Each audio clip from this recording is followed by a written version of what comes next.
Hey everyone, welcome back to another episode of the podcast. I'm Hello. Seth Silvers, your co-host, Apolonia, Rockwell. How are you doing today? Hey, I'm doing awesome. Thank you. How are you? I am doing great. Today is an important episode because we're talking about resilience, and particularly like how do you build resilience as a team?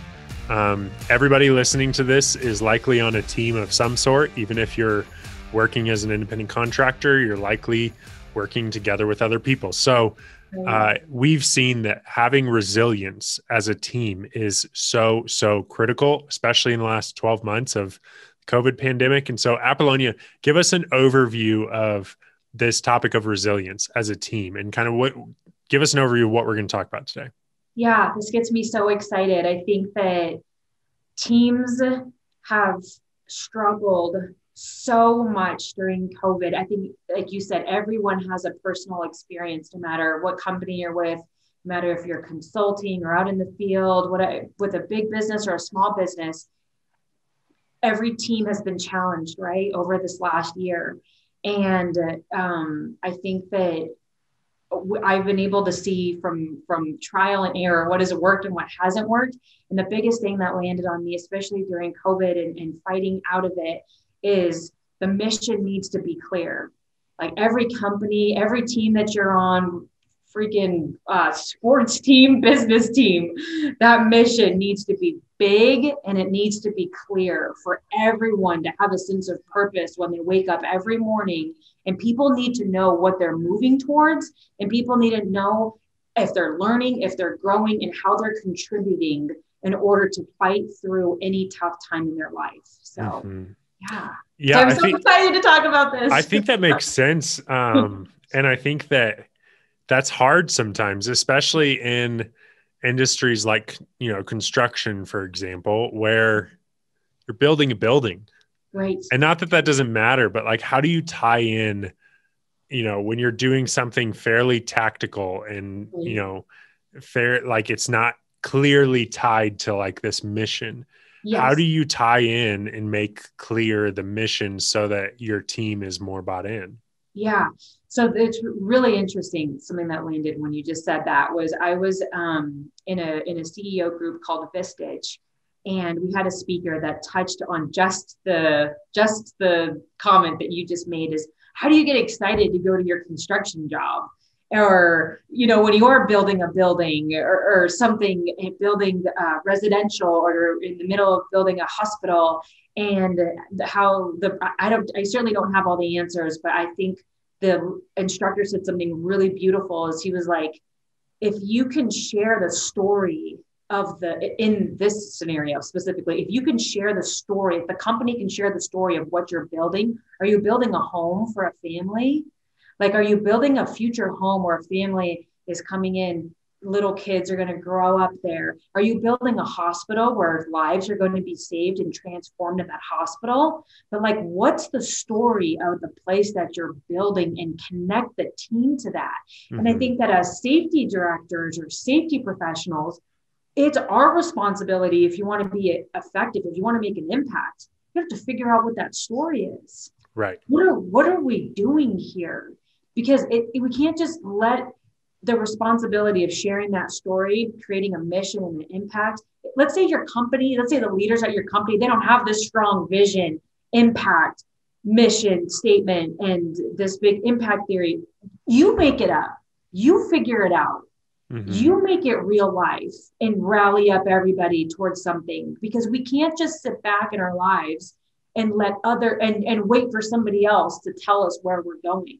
Right. Like, if you want people to buy into your safety program, it starts with caring about the employees and then creating something exciting that you're working towards, and creating safety incentive programs, and creating these programs that gets everybody involved and everybody rowing in the same direction. Yeah. So that could fall on your shoulders as a safety professional, even if your company doesn't have it for you. Yeah, absolutely. And the definition of resilience is the ability to withstand adversity and to bounce back from difficult life events. Wow. So Wow. The Yeah. definition kind of implies like there's going to be tension. There's going to be things that just happen, and your team needs to be able to withstand those. Yes, to keep the work going, but also to keep your people going, to like keep just things developing. So, how do we really develop like a culture of resilience on our team? Mhm. Because most people don't think about things like resilience until you need it. Yeah. It's like we don't think about how to like make it through the trial or make it Yeah. through the tough time of business until we're there. So what kind of things can leaders be doing with their teams when things are going great that Yeah. will help develop that resilience so that when things start falling apart, they actually know what to do? I love that. So all I can do is speak from experience and just through trial and error. And, especially during COVID is um, one tactical um, tip would be setting clear goals. So setting annual goals for the company is something that we did. And then breaking those out into quarterly goals. And where I have fallen short as a leader and probably still fall short today, I could always get better. I always want to learn and grow. But when you have these quarterly goals, communicate them with your team over and over and over and over again, and translate those quarterly goals and help every team member work through what that looks like for them on a daily basis or a weekly basis to help contribute to that quarterly goal individually. Because when you're an employee, this is just humans. Take the titles out of it. Us as humans, we need to know that we're learning and growing to feel momentum and to stay excited about something. So when things are going good, um, if you're a leader in business, setting these clear goals, quarterly goals, targets, whatever, and then helping everybody see that vision through, at least when crap hits the fan, or if you lose a job, or if XYZ employee quits, or there's whatever crazy things happens in business, you still have your eyes on the prize. Your goals don't deviate. You still know, hey, we just got knocked the hell down, but I know where I'm going this quarter. I know what we're working towards, and that'll get you up every morning, or at least it'll help you see the vision clearly and see the purpose and feel Right. the purpose in your daily activities. Right. Yeah, absolutely. And I think clarity on those goals and communication is huge Yeah. in developing resilience, because when hard times come business wise, or when times come personal wise, it's really important that you know why you're going to work Yeah. each day. It's Yeah. important that your team knows what they're contributing to as far as the bigger picture goes. Yeah. Another thing that you can't control as a leader is you can't control what's going on in your team's personal lives. So I think Right. that's an aspect of resilience too that I'd love to hear your perspective on, is like, what does a leader do to like, keep the work going and keep things moving when maybe the personal lives of your team start to break down, or there's some challenging things going on and that begins to impact work? How do you maintain resilience through things like that? Yeah. So the biggest thing you can do is care.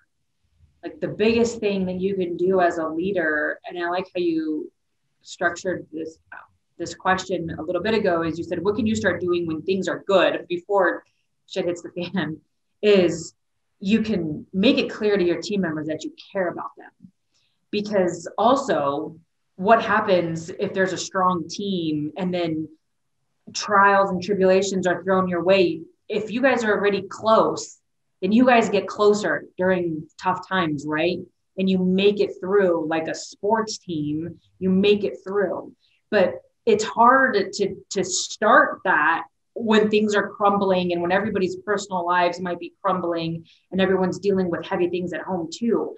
So one thing that you can do is to I don't want to say start caring, but maybe start showing that you care, and maybe increase your one-on-ones. Maybe just having the understanding that even post-COVID, that any change can be traumatic in somebody's life. That's trauma, is when big change happens, is the loss of anything is trauma. That could be traumatic. And so understanding that as a leader, that our team members could still be going through really tough times. And I just think the human aspect is just knowing that, understanding that, and talking about that with a team member as much or as little as that team member feels comfortable sharing with you. But Right. just knowing that you're there and knowing that you care and doing little things to support them, I think can go a long way. Right. Yeah. And I think that's huge. And that kind of brings us to like this word empathy. Like, Yeah. how does our empathy and resilience, are those things connected as a leader? Yeah, I don't think that there's any way, I don't think you can have one without the other. How can you fight for a mission? How can you fight for something if what you're fighting for, if you don't, how can you give it all you have at a job if you don't feel like the company cares about you? Right. I feel like it's really simple. Yeah. And so as a team, you guys can get through really tough times, but caring comes first. And you have to know that your work is valued, and you have to know that you're valued and seen and heard to want to give it all that you have. You know, as a leader, you work for your team members. That's just what it is. I've always known that. I've always known that I work for my employees. And so I think just always, you know, and I'm not perfect by any means. Again, I love learning and growing and learning how I could be a better leader, but I just know that you have to share that you care first. Yeah, absolutely. And, what are kind of some tips that you'd have for leaders to Yeah. start implementing this, to like, actually, like, how can leaders motivate their team to just push through? Like, what can they be doing on a daily or weekly basis Mm-hmm. to really help your team or individuals on your team to really have a sense of resilience and push through when things are rough? We talked about, okay, here's some things you can do when things are going well, Right. kind of prepping for it. But like when you're in the middle of it and things are Mm-hmm. really hard, what can leaders and safety professionals be doing to develop resilience amongst their team? I think that the biggest thing that you could do on the leadership side is start or continue to have one-on-ones with your team members. And they don't need to be, and you can even do this on the safety professional side too. You really can. And I did a lot, when production allowed it, is really just taking the time to understand where somebody's at. But on the leadership side is when things are going good, having one-on-ones and then not deviating from those one-on-ones when tough times come, because they probably need to increase, not decrease. Mm-hmm. And so this, I just got through sort of an issue, a challenge at work where a team member had so much building up on them. And they were involved in weekly meetings, monthly meetings, supervisor talked to them every day. But there's something about a scheduled, structured one-on-one where you're, as a leader, deliberately asking, how are you doing? What's working? What's not working? Where it gives the pressure, it takes the pressure off of you, going out of your way to call your supervisor. But this person was just getting overloaded and they didn't feel comfortable until they broke. They were like, I'm so overloaded. And then they just finally snapped. Not snapped in a bad way, but they were like, I don't know if I can do this job anymore. And it's like, why didn't you come to us as a leadership team? But like, I looked at that moment as a look in the mirror moment and think, how did I create an environment where this person didn't feel comfortable enough to say, hey, I almost feel like I'm tapped out. And so having these structured one-on-ones is the best advice takeaway that somebody could implement tomorrow. Mm-hmm. And just really get on a deep level of how your team members are doing so that you can always meet them where they're at. Yeah, absolutely. And that might be a walk around the job site with each worker, like every month. Like, it doesn't have to be some big thing, but knowing that there's a safe space for your workers to talk about what's going on in their life. And there's going to be times where it's professional and there's going to be times where it's personal and they just need an ear. Yeah. And I think that, when I think of like enemies of resilience, like what's going to keep me from being resilient through times of hardship, I mean, just feeling alone is going to be one of the main things. Like if I consistently feel alone, then when hardship comes, like I'm running, I'm done. I won't be able to do it. Oh my gosh, I completely agree with you. And especially post-COVID is, I feel like is a hot topic, is just how do we rebuild connection?